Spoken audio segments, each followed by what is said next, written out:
All right, welcome back, second graders. We are going to read another chapter in Charlie and the Chocolate Factory. Today we're reading chapter 9. Chapter 9 is called Grandpa Joe Takes a Gamble.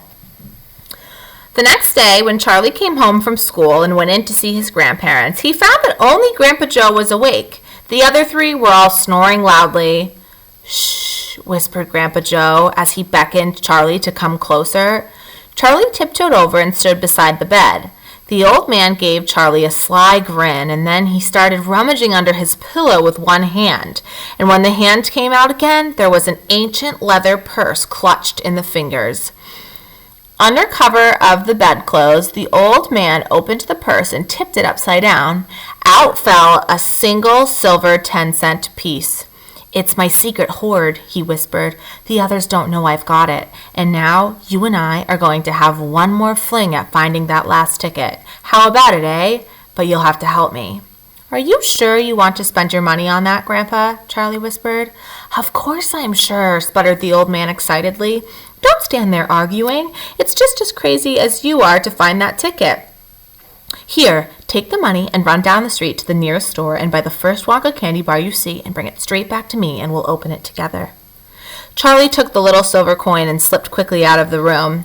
In 5 minutes, he was back. "Have you got it?" whispered Grandpa Joe, his eyes shining with excitement. Charlie nodded and held out the bar of candy. "Wonka's Nutty Crunch Surprise," it said on the wrapper. "Good," the old man whispered, sitting up in the bed and rubbing his hands. "Now come over here and sit close to me and we'll open it together. Are you ready?" "Yes," Charlie said, "I'm ready." "All right, you tear off the first bit." "No," Charlie said, "you paid for it. You do it all." The old man's fingers were trembling most terribly as they fumbled with the candy bar. "We don't have a hope, really," he whispered, giggling a bit. "You know we don't have a hope, don't you?" "Yes," Charlie said, "I know that." They looked at each other and both started giggling nervously. "Mind you," said Grandpa Joe, "there is just that tiny chance that it might be the one. Don't you agree?" "Yes," Charlie said, "of course." "Why don't you open it, Grandpa?" "All in good time, my boy, all in good time. Which end do you think I ought to open first?" "That corner, the one furthest from you. Just tear off a tiny bit, but not quite enough for us to see anything." "Like that?" said the old man. "Yes, now a little bit more." "You finish it," said Grandpa Joe. "I'm too nervous." "No, Grandpa, you must do it yourself." "Very well, then. Here goes." He tore off the wrapper. They both stared at what lay underneath. It was a bar of candy, nothing more. All at once, they both saw the funny side of the whole thing, and they burst into peals of laughter. "What the heck's going on?" cried Grandma Josephine, waking up suddenly. "Nothing," said Grandpa Joe. "You go back to sleep." All right, my friends, that was a very short chapter, so we are also going to read chapter 10. The title of chapter 10 is The Family Begins to Starve. During the next 2 weeks, the weather turned very cold.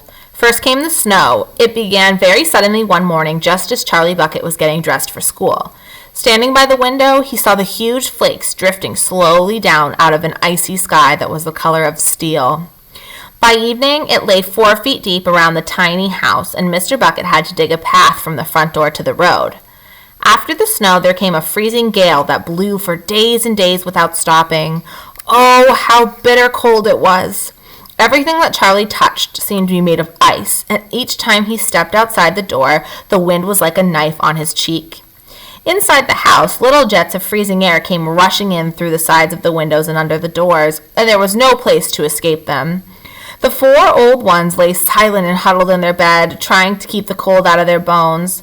The excitement over the golden tickets had long since been forgotten. Nobody in the family gave a thought to anything except the 2 vital problems of trying to keep warm and trying to get enough to eat. There is something about very cold weather that gives one an enormous appetite.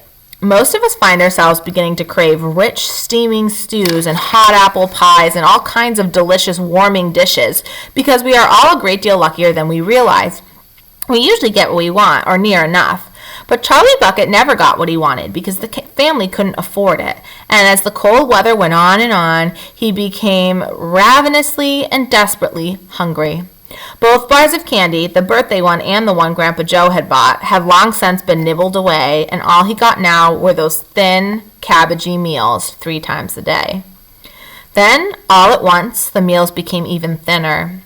The reason for this was that the toothpaste factory, the place where Mr. Bucket worked, suddenly went bust and had to close down. Quickly, Mr. Bucket tried to get another job, but he had no luck.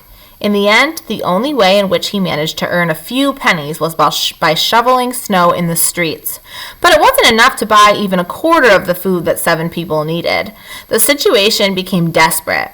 Breakfast was a single slice of bread for each person now, and lunch was maybe half a boiled potato. Slowly but surely, everybody in the house began to starve. And every day, little Charlie Bucket, trudging through the snow on his way to school, would have to pass Mr. Willy Wonka's giant chocolate factory.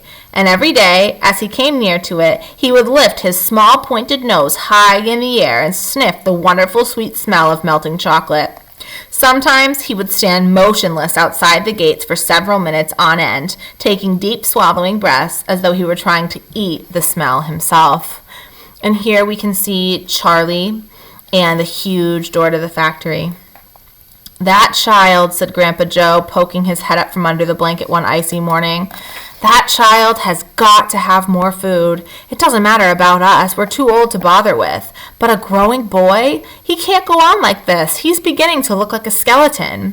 "What can we do?" murmured Grandma Josephine miserably. "He refuses to take any of ours. I hear his mother tried to slip her own piece of bread onto his plate at breakfast this morning, but he wouldn't touch it. He made her take it back."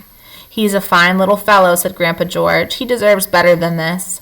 The cruel weather went on, and every day Charlie Bucket grew thinner and thinner. His face became frighteningly white and pinched. The skin was drawn so tightly over the cheeks that you could see the shapes of the bones underneath.